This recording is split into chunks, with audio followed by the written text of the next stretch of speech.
For the first time in 32 years, the Toronto Blue Jays have punched their ticket to the World Series, and this team has taken a lot of patience and a lot of luck to get here. You can go scroll back through time over the last 5, 7, 8 years and go to any Twitter thread, sports blog, and all you'll see is Fire Shatkins, Fire Shatkins, Fire Shatkins in the comments.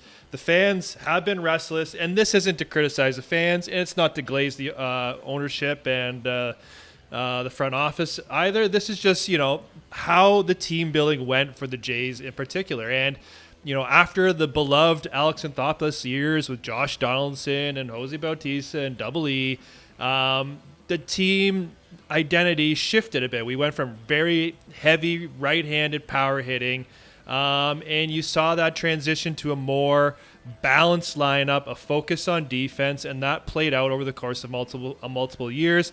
Not every move worked, but a lot of moves have kind of started to work this year and have kind of, taken a while to get going. But you can see the vision. The immediate results were never necessarily there, but through patience, we finally got there. There's a knee-jerk reaction. We had too many right-handed hitters, and we lose to Seattle in the playoffs in 2022, I believe. We trade Teoscar Hernandez. He wanted to stay in Toronto, loved Toronto, but we trade him for, at the time, an elite reliever in Swanson.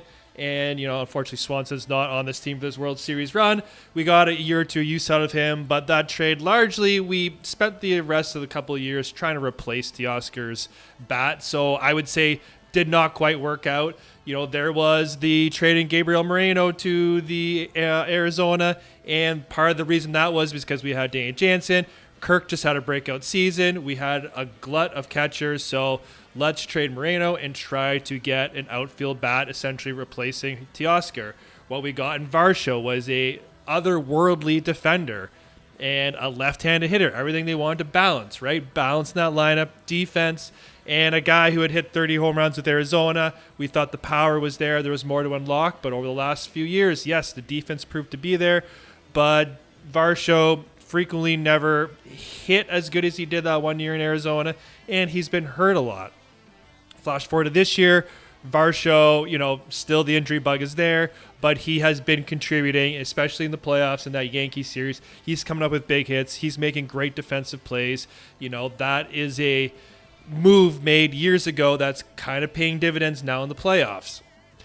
Kirk, we put our trust with him by trading away Moreno. He had regressed a little bit, but this year, one of the best, not only defensive catchers, but one of the best offensive catchers in the league. He's finally put it together and is clicking at the right time for the team. Vladdy's had, I don't want to say down seasons, but seasons not up to his caliber. And the question on Ross Atkins and Mark Shapiro is, are we going to sign Vladdy? Are we going to sign Bo? Are we going to wait till the last minute and, essentially piss off our homegrown stars? They're going to walk. We're going to get nothing for them. And this year, we finally end one of those questions and sign Vladdy. But throughout the season, when Vladdy wasn't having, that potential MVP season, you even start to hear murmurings, oh, there's the $500 man, and that contract being held against him. Like, I can't believe we gave him that money. Cue the playoffs. Vladdy flicks us the switch, and he is earning every single cent of that contract. We still have to see what happens with Bo Bichette, but with this team having the success this year, maybe Bo's more likely to come back, wants to be on this team. Who knows how that plays out, but hopefully he's available for the World Series because Bo's another one. Bo had an absolutely tremendous season, great bounce back year for him, and I cannot wait to see him get his licks in here in the World Series. One of the biggest moves the front office made was bringing in George Springer to, at the time, the biggest free agent deal I believe the Blue Jays had signed. And Springer had a great first 2 years, and then he started to regress and regress. Springer was so bad last year. Lots of people were clamoring to trade him away for basically a bag of balls at the trade deadline and dump that contract. People had enough of Springer. Cue this season, the resurgence. Essentially the MVP of the team and authored a top 3 moment in Blue Jays history with that home run in Game 7 against Seattle to send the Jays to the World Series. Springer has been the man. And again, way back when his deal was signed, you envisioned him having an impact for this team in the playoffs. And finally, it is happening for the Blue Jays, all at the right time. There's been other shrewd moves that I made. At the end of the season, the front office let go of Jordan Romano, brought on Jeff Hoffman as a return to Toronto. Hoffman's had a little bit of an up and down regular season. Some days he looks absolutely unhittable and unstoppable, and other times he's wild, prone to walks in the long ball. Cue the playoffs, and he has been dominant, and he's brought it up another notch. I frequently said to my family, the only thing that worries me about the Jays in the playoffs is a one-run lead going into the ninth. Jays had that in Game 7, but Jeff Hoffman got it done for us. And then there's just been a ton of very much under-the-radar moves the Jays have made over the last couple of years that are now paying, dividends here in the playoffs. Everything from hiring David Popkins as the hitting coach. As you can tell, the team's philosophy at the plate has definitely changed this year, and the team has bought in, and they are executing on it. Signing Ernie Clement and Nathan Lucas to minor league deals to the point where now they're major contributors on this team.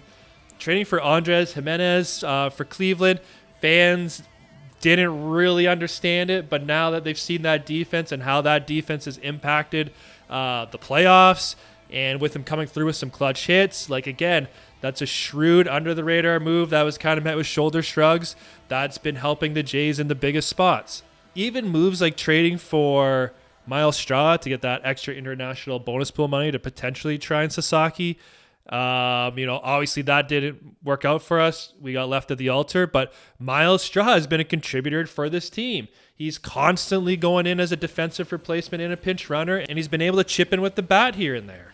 This team is the perfect culmination of your star players getting hot at the right time and executing, and all your glue, hard-working dudes also being able to chip in and have an impact of the game. Everyone's playing for each other, and there's no egos on this team. You can even look to this year's trade deadline where we acquired Shane Bieber and Louis Varland. Those two players have been tremendous for us down the stretch in the playoffs, and we wouldn't be where we are without them. So, yes, Ross Atkins, Mark Shapiro have made some moves that haven't worked out, as do a lot of GMs, but they have hit on a lot of them that a lot of people, prior to this season weren't probably willing to admit on. And, it required a little bit of patience and a little bit of luck to see this vision through. And now we are knocking on the doorstep. The Jays are 4 wins away from the World Series, and they have a monumental test against the Los Angeles Dodgers. This team is stacked. They have gotten hot at the right time and haven't been able to turn it on.